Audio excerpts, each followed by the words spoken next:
हाँ जी, तो कैसे हो आप लोग? मैं आपका नीलेश पिया बहुत-बहुत स्वागत करता हूँ इस यूट्यूब चैनल पे। दोस्तों, आज की इस वीडियो में हम लोग सॉल्व करेंगे क्लास 10th का इंग्लिश का बोर्ड परीक्षा 2024 के लिए। जी हाँ, मेरे दोस्त, ऑफिशियली ये बोर्ड द्वारा जारी मॉडल पेपर। इससे देखो एग्जाम में सब के सब जितने भी इसमें क्वेश्चन हैं, सारे के सारे क्वेश्चन आप लोग के एग्जाम में आते हैं। तो इसलिए इसको सॉल्व करना बेहद ही ज़रूरी है। हमने पिछले देखो 2-3 साल जो बोर्ड हुए हैं ना, उनमें देखा है कि जो बोर्ड मॉडल पेपर जारी करता है, उससे सारे के सारे क्वेश्चन आते हैं। तो आप कहोगे कि भैया तब तो हमारे 70 में 70 फिक्स। तो ऐसा नहीं है। इसमें से जो क्वेश्चन आएगा ना सारा का सारा, वो आपका देखो पूरे मतलब पूरे जो यूपी में पेपर होता है आपका 7 सेटों का होता है, मतलब इंग्लिश का 7 सेटों का पेपर आता है। तो मान लो इसमें से कुछ कुछ सेट में कुछ सेट में क्वेश्चन आता है। ऐसा नहीं कि सारा क्वेश्चन एक ही सेट में आ जाएगा। ठीक है, तो चलो इसको हम लोग कर लेते हैं पूरा का पूरा सॉल्व। आपका अभी से लगभग 15 से 20 नंबर फिक्स हो जाएगा। ठीक है, तो चलो इसको सॉल्व करना शुरू करते हैं। बाकी ये बोर्ड की वेबसाइट से आप डाउनलोड कर सकते हो। बोर्ड की वेबसाइट पे ये मॉडल पेपर अवेलेबल है। देखो आपको टाइम मिलेगा 3 घंटे 15 मिनट का। आपका 70 मार्क का ये पेपर होगा। ठीक है, जिसमें से आपका 20 मार्क का मल्टीपल चॉइस क्वेश्चन यानी ऑब्जेक्टिव क्वेश्चन रहेगा, जिसका आंसर आपको किस पे देना होता है, ओएमआर शीट पे। ठीक है, और उसके अलावा आपका 50 मार्क का सब्जेक्टिव क्वेश्चन रहेगा। ठीक, तो चलो सबसे पहले हम लोग ओएमआर बेस्ड वाले जो आपके 20 एमसीक्यू है उसको सॉल्व करते हैं। सबसे पहले क्वेश्चन नंबर 1 से 3 तक के लिए आपको एक ये पैसेज दिया रहेगा। ये आपके बुक से नहीं होगा, कहीं से भी ये पैसेज हो सकता है। इस पैसेज को पढ़कर और क्वेश्चन नंबर 1, क्वेश्चन नंबर 2 और क्वेश्चन नंबर 3 जो है उसका आपको आंसर देना है। देखो इधर क्वेश्चन नंबर 2 और 3 है, इसको थोड़ा मैं फोल्ड कर लेता हूँ। देख सकते हो इधर आपका क्वेश्चन नंबर 2 और क्वेश्चन नंबर ये 3 है। ठीक है, चलो इनको हम लोग देखते हैं क्या क्वेश्चन है। अनसीन पैसेज को करने के लिए मैंने बताया कि पहले पैसेज ना पढ़कर क्वेश्चन पढ़ो कि क्वेश्चन क्या बोला जा रहा है, उसके बाद आप पैसेज पढ़ना। ठीक है, तो चलो पढ़ लेते हैं। देखो, we are unable to hear a sound. हम एक साउंड को क्या होते हैं, अनेबल होते हैं हियर सुनने में। साउंड, इफ यदि साउंड क्या, it is too low, it is too high, it is noisy, both A and B. ठीक है, आगे देखते हैं। इधर सेकंड क्वेश्चन क्या पूछा है कि क्या कह रहा है कि the two extremes are alike means, मतलब जो दो एक्सट्रीम्स होती हैं वो समान होती है। अलाइक मीन्स समान होती है, मीन्स इसका मतलब क्या है। ठीक है, उसके बाद है कि which word in the passage is opposite of slow. Slow का अपोजिट कौन है भाई? ठीक है, तो चलो अब स्लो मीन्स धीमा, तो इसमें से जो मतलब तेज होगा वही तो आंसर होगा। तो यहाँ से सीधे सीधे आप बिना पैसेज पढ़े भी आप इसमें से लगा सकते हो। रेसिस्ट होता नहीं है इसी, रैपिड, लेजी तो आलसी होता है, स्ट्राइक होगा नहीं, तो ये रैपिड, रैपिड का ही मतलब होता है तेज। तो स्लो का अपोजिट रैपिड। देखो बिना पैसेज पढ़े आप आंसर दे दिए।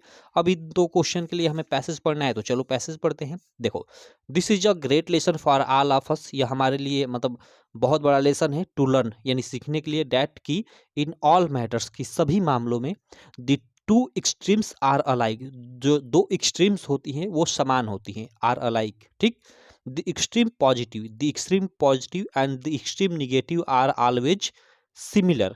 देख लो यहाँ, the extreme positive and extreme negative are always similar, मतलब किसी चीज की मतलब ज्यादा और अधिक हो जाना और कमी होना, सेम रिजल्ट प्राप्त होता है इन स्थितियों में, वही बोल रहा है यहाँ पे। आगे देखो इसका उदाहरण भी लिखा है, जैसे when the vibration of light are too slow, यानी जो लाइट का विब्रेशन होता है वो बहुत कम होता है, तो we do not see them, तो हम उसे नहीं देख सकते।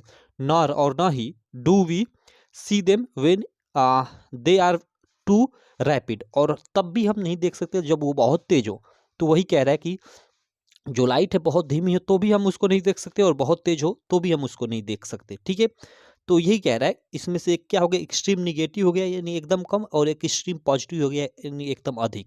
और दोनों स्थितियों में क्या हो रहा है, सेम रिजल्ट प्राप्त हो रहा है कि हम नहीं देख सकते। ठीक है, आगे साउंड का भी उदाहरण लिया है, और यहाँ में साउंड से क्वेश्चन भी पूछा था, तो देख सकते हो। सो विथ साउंड, ऐसा ही कुछ क्या है, साउंड आवाज के साथ है। When very low in pitch we do not hear it, यानी जो पिच होता है यानी साउंड होती है एक तरह से, उसका पिच होता है काफी लो होता है, तो उसको हम लोग नहीं सुन सकते। वेन वेरी हाई, और यह जब बहुत हाई होता है, do not here it either, तो भी हम इसको नहीं सुन सकते। ठीक है, ये आपने देखा होगा साउंड का एक फ्रास होता है कि इतने इतने फ्रास के बीच होगा तभी हम लोग सुन सकते हैं। तो यहाँ पे इस क्वेश्चन का देखो, पहले क्वेश्चन का आंसर मिल गया कि we are unable to hear sound if यदि, इट इज लो, सही बात है, जब लो होता है तभी नहीं सुन पाते हैं। इट इज टू हाई, जब बहुत ज्यादा भी होता है तब भी हम लोग नहीं सुन पाते हैं। It is too noisy, noisy का कोई बात ही नहीं है। बोथ ए एंड बी, मतलब ए और बी दोनों ऑप्शन सही, तो बिल्कुल राइट। तो देखो इन दोनों ऑप्शन को अपने आप में ये इंक्लूड कर रहा है, तो आपका ये ऑप्शन बिल्कुल 100% क्या हो जाएगा, आपका राइट हो जाएगा। ठीक, ओएमआर शीट में इसको लगाओगे। ठीक, आगे चलते हैं, इधर क्वेश्चन करते हैं, इधर जो है, ठीक, इधर क्या है, इधर देखो second question, the two extremes are alike means दो एक्सट्रीम्स समान होती है, इसका मतलब क्या है कि extreme positive better than extreme negative, ऐसा तो नहीं है, बेटर तो नहीं बोला है, ठीक है, excess of anything is not good, इसका भी कोई मतलब नहीं है, we get almost same result in both situation, बिल्कुल ये आपका सही ऑप्शन हो जाएगा कि हम दोनों ही मामलों में क्या सेम रिजल्ट पाते हैं, ठीक, तो ये सी वाला ऑप्शन हो गया। और which word in the passage is opposite of slow, तो वो रैपिड, इधर आपको मिल जाएगा, आप पढ़ोगे तो इधर कहीं मिल जाएगा, ठीक है, रैपिड कहीं मिल जाएगा आपको यार, इधर ही टिश्यू, चलो मतलब ये मिल जाएगा, इधर आप पढ़ना कहीं, हाँ सीधे देखो ये too rapid, when see them, sorry when they are too rapid, जब वो बहुत तेज हो तो भी हम उसको नहीं देख सकते, ठीक है, तो ये आपका मतलब रैपिड क्या है, तेज, तो स्लो का ऑपोजिट क्या हो जाएगा, ठीक है, रैपिड, सिंपल, ये जो दिया था, तो ये हम लोग का क्वेश्चन हो गया। अब चलो क्वेश्चन अब 4 नंबर और से 8 नंबर है उसको करते हैं। ये आपका क्वेश्चन ऑफ 4 से 8 तक जो लगाई वो एक तरह से आपका ग्रामर बेस्ड रहेगा, एमसीक्यू, तो चलो इसको कर लेते हैं। देखो आई, यहाँ पे dot dot there with my parents, यहाँ पे क्या भरा जाएगा, ठीक, हमें बताना है, तो I will go there with my parents, will go अगर भरोगे तो भी सही है, आई विल गो मैं गया था, ठीक है, देयर मीन्स वहाँ विथ माय पेरेंट्स, ये भी सही हो जाएगा।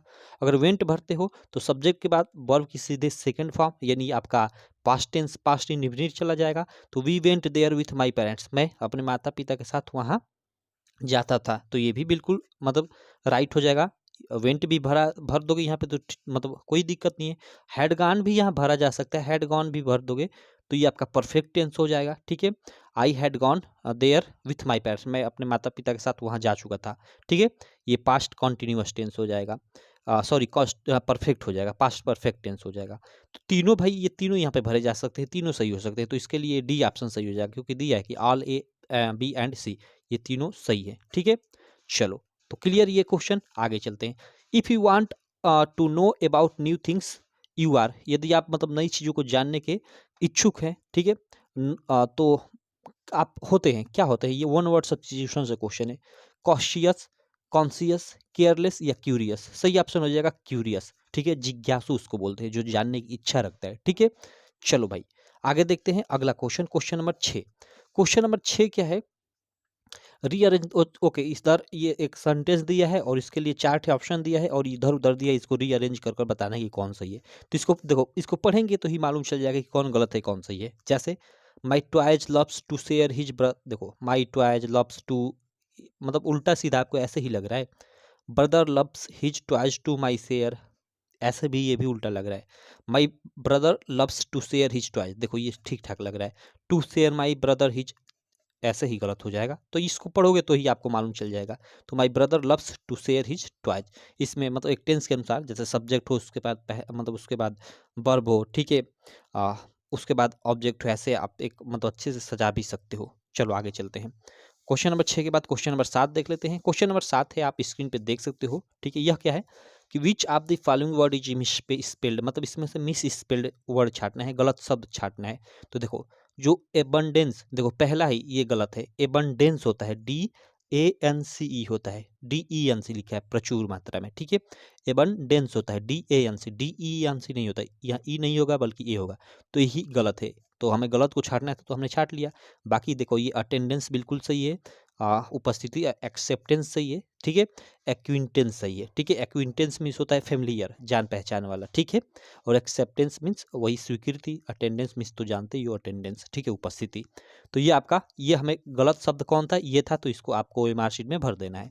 8वां क्वेश्चन है कि he jumped dot dot to well to save the drowning, मतलब उसने जंप किया, अब यहाँ पे भराएगा, क्या भराएगा, प्रीपोजिशन, यहाँ प्रीपोजिशन दिया है, प्रीपोजिशन से ये क्वेश्चन है, तो जंप के साथ फिक्स प्रीपोजिशन इनटू आता है, jump into the river, jump into the well, ठीक है, ठीक है, तो जंप, ही जंप्ड इनटू, यहाँ पे इनटू भरा जाएगा, he jumped into the well to save drowning, उसने मतलब कुएं में कूदा ड्रॉमिंगर, यानी डूबती हुई लड़की को सेव करने के लिए, ठीक, तो यहाँ पे इनटू हो जाएगा। तो ये क्वेश्चन नंबर 8 रहा। अब चलो क्वेश्चन नंबर 9 और 10 देखते हैं। देखो क्वेश्चन नंबर 9 और 10 के लिए आपके प्रोज सेक्शन से ये रहेगा, प्रोच के किसी भी चैप्टर से यहाँ कुछ मतलब पैसेज दे देगा, ठीक है, और इसको पढ़कर ये प्रश्नोत्तर संख्या 9 और 10 का उत्तर देना होगा। बाकी अगर पहले से आप प्रोच के सारे चैप्टर को अच्छे से पढ़े हो तो इसको पढ़ने की जरूरत भी नहीं पड़ेगी, आपका टाइम वेस्ट होगा पढ़ने से, डायरेक्ट इसका आंसर दे सकते हो। अभी हम लोग देंगे भी, लेकिन उससे पहले मैं आपको बता दूं थोड़ा लक्ष्य बैच के बारे में, ठीक है। अगर आप लक्ष्य बैच के बारे में नहीं जानते हो, ठीक है, तो लक्ष्य बैच के बारे में बता दूं। आप सब लोग जानते हो कि आपके एग्जाम में प्रीवियस ईयर जो क्वेश्चन पेपर है कितना मैटर करता है, ठीक है। मैं इस लक्ष्य बैच में आप लोग का जो प्रीवियस ईयर क्वेश्चन पेपर है, यानी जो 2023 का क्वेश्चन पेपर है ना, उसमें हिंदी के सातों सेट, जैसे आप जानते हो कि जो पेपर होता है पूरे यूपी में 7-7 सेट का होता है, हिंदी का 7 सेट रहेगा, मैथ का 7 सेट रहेगा। तो उसी तरह 2023 में जो पेपर हुआ था क्लास 10 का, तो उसमें हिंदी का 7 सेट का, मैथ का, साइंस का, सोशल साइंस का, सारे सब्जेक्ट के 7 सेटों का इस लक्ष्य बैच में मैंने सॉल्यूशन किया है। वहाँ वीडियो के साथ साथ पीडीएफ का भी सॉल्यूशन है, वीडियो के साथ साथ एकदम आप पीडीएफ में सॉल्यूशन, पीडीएफ में इसलिए सॉल्यूशन मैंने डाला है कि एग्जाम टाइम में मैं जानता हूँ वीडियो आप लंबी लंबी कैसे देखोगे, पीडीएफ से आप पढ़ोगे, मान लो जो नहीं आ रहा है वीडियो में जाकर वहाँ भगाकर डाउट क्लियर कर लोगे, जो भी डाउट रहेगा, ठीक। तो इसलिए पीडीएफ भी एकदम बेस्ट तरीके से सॉल्व करके उसमें डाला हूँ, ठीक। उसके अलावा मैंने अपनी तरफ से हर सब्जेक्ट का 4-4, 5-5 मिनट मॉडल पेपर बनाया हुआ है, वो आपको उसमें मिल जाएगा इस बैच में, ठीक है। उसके अलावा जो ये बोर्ड द्वारा जारी ये मॉडल पेपर है ना, इनका भी वहाँ पे सॉल्यूशन मिल जाएगा, वीडियो के साथ साथ पीडीएफ में भी मिलेगा आपको। इस बात को ध्यान रखना, पीडीएफ से आप आसानी से पढ़ सकते हो, ठीक। इन सब की प्राइज मात्र मैं आपको बता रहा हूँ, मात्र 299 रुपये है। तो आप ज्वाइन कर सकते हो, आपके एग्जाम में आराम से 80 से 90% ये मार्क दिला सकता है। बाकी आप इस नंबर पे मुझे कॉल करते हो 85 82 86 64 46, इस नंबर पे अगर आप मुझे कॉल करते हो तो आपको मैं 50 रुपये ऑफ भी कर दूंगा, ठीक है। तो चलो आप सीधे ऐप से भी बाई कर सकते हो, ये बाकी आप इस नंबर पे मुझे कॉल कर पेमेंट भी कर सकते हो, मैं आपको बता दूंगा कि कैसे पेमेंट करना है, ठीक। तो आप लेना चाहते हो तो ले सकते हो। बाकी चलो हम लोग आगे के क्वेश्चन को करते हैं सॉल्व। तो ये देखो, ये पैसेज आपका दिया है ना कि I finish my poem and it was beautiful, it was about a mother duck and a father swam with their baby ducklings who. अब देखो, ये पढ़ने की जरूरत ही नहीं है, ये आपका ना एन ए फ्रैंक वाला जो चैप्टर है ना उसी से ये मतलब है, ठीक है। तो ये तो हम पहले से पढ़ चुके हैं भाई, प्रोज का ही चैप्टर है, तो टाइम पढ़कर क्यों वेस्ट करें, सीधे सीधा हम आंसर दे इस प्रश्नों का, ठीक है। देखो, प्रश्नोत्तर संख्या 9 है कि in Anne's poem the duckling and the father swam symbolise. भाई एन ए पोएम में जो डकलिंग था, ठीक है, और फादर स्वैम थे, वो किसको सिंबलाइज कर रहे थे, ठीक है। तो देखो, जो डकलिंग था वो तो एनए को सिंबलाइज कर रहा था, और जो फादर स्वयं था, ठीक है, वो उसके जो मैथ टीचर थे, ठीक है, मिस्टर किसिंग, उनको सिंबलाइज कर रहा था। तो ये बी वाला ऑप्शन सही हो जाएगा। क्यों? क्योंकि आप जानते हो कि उसमें मतलब भाई एनए क्लास में बहुत बातें करती थी, तो उसको जानबूझकर जो उसके टीचर हैं बहुत होमवर्क दिया करते थे, ठीक है। तो उसने टीचर ने उनको मतलब एनए को निबंध लिखने को दिया था, ठीक है। तो क्योंकि वो क्लास में बहुत बातें करती थी, ठीक है। तो उसी ने मतलब एनए ने मतलब अपने जो मतलब निबंध लिखा था, उस निबंध में मतलब अपनी फीलिंग एक्सप्रेस की थी, और मतलब ऐसे मतलब ये बताई थी कि I finish my poem and it was beautiful, it was about the mother डंक। यह एक मदर डंक एंड फादर स्वयं के बारे में है, विथ 3 बेबी डकलिंग, जिसके 3 बेबी डकलिंग से where who were beaten to death by father. Okay, जो फादर के मतलब बीटेन यानी फादर के द्वारा मतलब मारे गए हैं, ठीक है। क्यों? क्योंकि वे मतलब बहुत मतलब because they quack too much, क्योंकि बहुत वो क्वैक क्वैक करते थे, मतलब नहीं, उनकी आदत होती है बत्तखों की, आपने देखा होगा क्वैक क्वैक क्वैक हमेशा किए रहते हैं। तो भाई वो तो उनका काम ही होता है, ठीक है? क्या मतलब क्वैक क्वैक करना, क्योंकि वो बच्चे होते हैं। तो इसी के माध्यम से वो एक तरह से मतलब एने फ्रैंक होती है, अपने टीचर को समझाना चाहती है कि भाई मैं तो बच्ची ही हूँ, तो मैं तो ऐसे क्लास में बात करूँगी ही, ठीक है? तो वही है, सिंपल। आगे देखो, क्वेश्चन नंबर 10 है कि Mister Keesing had assigned an extra homework earlier because क्योंकि ही हेटेड हर, नहीं ऐसा नहीं है। Anne was poor in math, ऐसा भी नहीं है। Anne had misbehaved with him, ऐसा भी नहीं कि उसने मिसबिहेव किया था उनके साथ।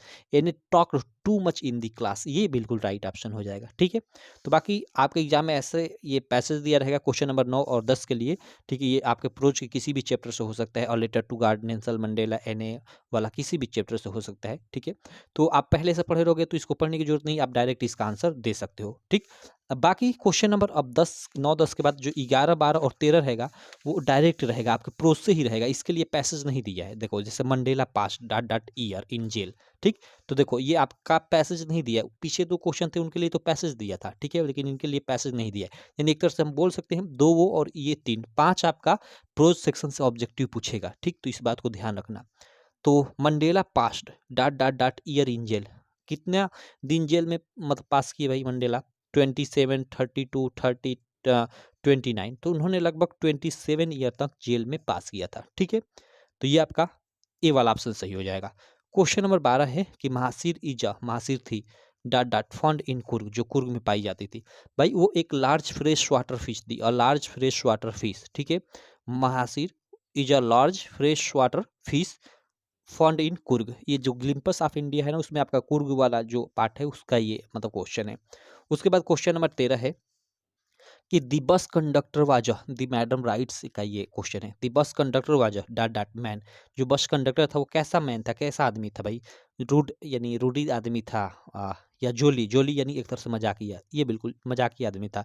सेल्फिश था नहीं, स्ट्रेंज नहीं, वो जूली था, ठीक। चलो आगे चलते हैं। अगला क्वेश्चन आपका 14 और 15 नंबर होगा। ये आपका जैसे प्रोज था वो ऐसे ही पोएट्री से, यहाँ कोई भी पोएट्री का 2 या 4 लाइन दे सकता है, और इससे रिलेटेड आपका 2 ठे क्वेश्चन पूछा रहेगा, क्वेश्चन नंबर 14 और 15। तो आप क्योंकि पहले से ही आप अगर पढ़े हो चैप्टर तो ये पढ़ने की जरूरत भी नहीं है, बाकी 4 ही लाइन होता है तो पढ़ भी सकते हो कि डोंट बाइट, ओके, ये नेल, ये अमांडा वाला जो चैप्टर है उससे है। Don't bite your nails Amanda, don't hunch your shoulders Amanda, stop this slouching and sit up straight Amanda, ठीक है, यानी ये अमांडा वाले चैप्टर से है। अब देखो क्वेश्चन क्या पूछा जा रहा है कि who is the speaker in the above line, ये अबव लाइन में स्पीकर कौन है? तो भाई उसके पेरेंट्स, अमांडा के पेरेंट्स होते हैं स्पीकर, तो हर पेरेंट्स, सिंपल। उसके बाद देखो यहाँ पे 15 नंबर की बारी आ जाती है कि the speaker is speaking like this, यानी जो स्पीकर है ऐसा बोल रहा है कि don't bite your nails Amanda, don't hunch your shoulder Amanda. क्यों ऐसा मतलब बोला जा रहा है, ठीक है, क्यों? क्योंकि यहाँ पे अब ऑप्शन दिया है Amanda is an unruly girl, क्योंकि अमांडा एक अनरूली गर्ल थी, तो ऐसा नहीं कि वो अनरूली थी, ठीक है। अमांडा रिमेन्स अनटाइडी, हमेशा वो गंदी टाइप की रहती थी, तो ऐसा भी नहीं है, ठीक है। Instruction can make Amanda behave better, ये बिल्कुल राइट ऑप्शन है, क्योंकि मतलब स्पीकर में तो उसके पेरेंट्स ही थे, और भाई वो बोलेंगे ही, क्योंकि इंस्ट्रक्शन ही अमांडा को मतलब बेटर बना सकते फ्यूचर में, ठीक। तो ये आपका ऑप्शन सही हो जाएगा। तो ये रहा क्वेश्चन नंबर 15। हाँ, 14 के बाद 15, 16 से 20 तक। अब देखो क्वेश्चन जो 15 के बाद 16 से 20 तक, यानी अगले जो 5 क्वेश्चन होंगे वो आपके सप्लीमेंट्री रीडर से होंगे। यानी आपके बुक में आप जानते हो कि आपका 3 पार्ट है, प्रोज, पोएट्री और सप्लीमेंट्री रीडर। तो सप्लीमेंट्री रीडर जिसको आप फुटप्रिंट विदाउट फीट भी बोलते हो, ठीक है, तो उससे ये 5 क्वेश्चन होंगे। तो चलो देख लेते हैं पाँचों को, ठीक। क्वेश्चन नंबर जिसमें आपका 15 के बाद आपका 16 नंबर आ जाएगा, क्या? देखो यहाँ पे दिया है कि इट वाज अ टेम्पटेशन, यह एक टेम्पटेशन था, प्रलोभन था, टू कीप ट्रिकी, यानी ट्रिकी को रखना, on as a permanent guest because, मतलब एक परमानेंट गेस्ट की तरह, यानी हमेशा रहने वाले गेस्ट की तरह। क्योंकि क्योंकि भाई जो डॉक्टर ले गया था वो ट्रिकी को अपने पास ही रखना चाहता था एज ए गेस्ट की तरह, ठीक है। परमानेंट यानी हमेशा रहने वाले गेस्ट की तरह। क्यों? क्योंकि Mrs Pumphrey did not want Tricki back, तो ऐसा नहीं है कि जो उसकी मालकिन थी भाई डॉगी की, ट्रिकी की मालकिन, ठीक है, वो उसको वापस मतलब नहीं चाहती थी, तो ये तो गलत हो जाएगा। वो तो चाहती ही थी कि वापस आ जाए ठीक होकर। Tricky did not create problem, तो ऐसा भी नहीं है, ठीक है। Tricky was not recovering fast, नहीं नहीं नहीं नहीं, वो तो पूरी तरह से ठीक ही था। Mrs Pumphrey sent a lot of eatable that the doctor enjoyed, ये बिल्कुल राइट ऑप्शन हो जाएगा भाई। जो ट्रिकी की जो मालकिन थी मिसेज पंपरे, वो बहुत धनी, आप जानते हो कि महिला थी, ठीक है। वो बहुत सारा मतलब इटेबल फूड भेजती थी ट्रिकी के लिए, और ट्रिकी के साथ डॉक्टर के लिए भी कुछ भेजा करती थी, लेकिन सबका इंजॉय डॉक्टर ही लेते थे, इसलिए वो ट्रिकी को अपने पास मतलब रखना चाहते थे ज़्यादा दिनों तक, एज अ परमानेंट गेस्ट की तरह, कि भाई उसकी मालकिन की तरफ से खाना आता रहे, हम उसका एंजॉय लेते रहे, बस चलता रहे ऐसे ही ज़िंदगी। तो ये आपका डी वाला ऑप्शन सही हो जाएगा। चलो 17 नंबर क्वेश्चन है कि अनिल टाट हरी सिंह, ठीक है, ये थीव स्टोरी वाला जो चैप्टर है उससे है। अनिल टाट, अनिल ने सिखाया हरी सिंह टू को, यानी हरी सिंह को क्या सिखाया भाई? तो अनिल ने हरी सिंह को कुक करना और उसका नेम राइट करना सिखाया, ठीक है। और उसने ये वादा किया कि उस आगे चलकर उसको पूरा एक सेंटेंस मतलब पढ़ना सिखा देगा, ठीक है, और नंबर को ऐड करना सिखा देगा, ये उसने वादा किया। तो उसने शुरू में तो कुक और राइट ये दो चीज़ें सिखाया, ठीक। बाकी ये एड नंबर्स ये गलत हो जाएगा, राइट केवल नहीं, उसके अलावा कुक एंड एड नंबर्स नहीं, एड नंबर्स का तो उसने वादा किया था। तो उसने कुक करना और राइट उसका नाम लिखना सिखा दिया था, और फ्यूचर में उसने वादा किया था कि वो नंबर को जोड़ना और एक पूरी तरह से सेंटेंस पढ़ना भी सिखा देगा उसको, ठीक। चलो, तो ये क्वेश्चन नंबर 17 हुआ। क्वेश्चन नंबर 18 है कि the book gifted to Ebright by his mother was, okay, जो उसकी माँ के द्वारा, इब्राइट की माँ के द्वारा उसको बुक जो गिफ्ट की गई थी वो थी क्या? The travel of monarch butterfly, the history of monarch butterflies, the travel butterflies, या the travel of monarchs, ये डी वाला ऑप्शन सही हो जाएगा, the travel of monarchs book का नाम था। उसके बाद क्वेश्चन नंबर 19 है कि which of the following combination describe Matilda, okay, जो मटिल्डा थी उसको इनमें से कौन सा कॉम्बिनेशन डिस्क्राइब करता है? भाई द नेकलेस वाला चैप्टर है उससे है, क्योंकि मटिल्डा पात्र उसी में है। तो इसमें से मटिल्डा को कौन डिस्क्राइब करता है? कि रिच, ब्यूटीफुल, फैशनेबल, कि वो रिच थी, ब्यूटीफुल थी, फैशनेबल थी। तो भाई रिच यहाँ पे गलत हो जाएगा, रिच नहीं थी भाई, वो मिडिल क्लास से बिलोंग करती थी। फैशनेबल, बिल्कुल फैशनेबल तो थी। एम्बिशियस यानी अभिलाषी थी, काफ़ी इच्छाधारी थी भाई, इच्छा रखती थी। मिडिल क्लास भी थी, ये बी वाला ऑप्शन बिल्कुल राइट हो जाएगा। बाकी ये क्यों गलत है? देखो, एम्बिशियस तो थी, लेकिन यहाँ पे मिडिल क्लास भी थी, लेकिन सेटिस्फाइड नहीं थी भाई, वो हमेशा मतलब सेटिस्फाइड तो नहीं रहती थी, ठीक है। किसी न किसी चीज़ की हमेशा उसको इच्छा ही रहती थी, तो ये इसलिए ये ऑप्शन गलत हो जाएगा। रिच नहीं थी भाई, तो इसलिए ये ऑप्शन गलत हो गया, तो ये बी वाला आपका ऑप्शन सही हो गया, ठीक है। तो ये क्वेश्चन नंबर 19 रहा। चलो, एक और क्वेश्चन हम लोग का बचता है इसमें, उसको देखो हम लोग कर लेते हैं, ठीक है। यहाँ पे देखो क्वेश्चन नंबर 20 क्या है, ठीक है, कि Bholi was sent to school because, Bholi को स्कूल भेजा गया क्योंकि her father felt compelled to do, या फिर her father want her to get educated, या सी है कि everybody else sent his daughter to school, या फिर डी है कि it was necessary for his marriage. तो भाई ये डी वाला ऑप्शन सही हो जाएगा, कि मतलब वो मतलब it was necessary for his marriage, वो उसकी शादी के लिए आवश्यक था, ठीक है। तो ये आपका क्वेश्चन नंबर 20 हुआ। अब हम लोग का 20 एमसीक्यू हो गया, ओएमआर बेस्ड, ठीक है। इन 20 एमसीक्यू के बाद अब आप पार्ट बी में आपका 50 मार्क का सब्जेक्टिव क्वेश्चन आएगा, ठीक है। इसमें तो इसको हम लोग नेक्स्ट वीडियो में सॉल्व करेंगे, अगली वीडियो में सॉल्व करेंगे, ठीक है। तब तक आप इन 20 क्वेश्चन को क्लियर कर लेना, ठीक है। और बाकी आप लक्ष्य बैच अभी तक ज्वाइन नहीं किए हो तो हमारी ऐप डाउनलोड कर लेना, ठीक है। UPMSP study Google play store से, और वहाँ पे लक्ष्य बैच ज्वाइन कर लेना, ठीक है। वहाँ पे आपको सारी चीज़ों की पीडीएफ मिल जाएगी, जिससे एग्जाम टाइम में आपको रिवीजन करने में काफ़ी हेल्प होगी, ठीक है। कल आपका पेपर है ना, कल आपका मान लो पेपर है, तो आप आज आप सारा का सारा सातों सेटों का पेपर पढ़ लोगे, उसके अलावा मेरे द्वारा मॉडल पेपर पढ़ लोगे, वहीं से आपका 80% फटाक से क्लियर हो जाएगा। तो इसलिए बैच ज्वाइन करना जरूरी है। आप हमारे एप्लीकेशन यूपीएमएसपी स्टडी पे बैच ज्वाइन कर सकते हो। कुछ प्रॉब्लम आ रही है तो वहीं पे नंबर भी मिल जाएगा, आप मुझे डायरेक्ट कॉल भी कर सकते हो, ठीक है। तो चलो हम मिलते हैं नेक्स्ट वीडियो में, अगले वीडियो में हम लोग पार्ट बी के क्वेश्चन को सॉल्व करेंगे। तब तक के लिए थैंक यू।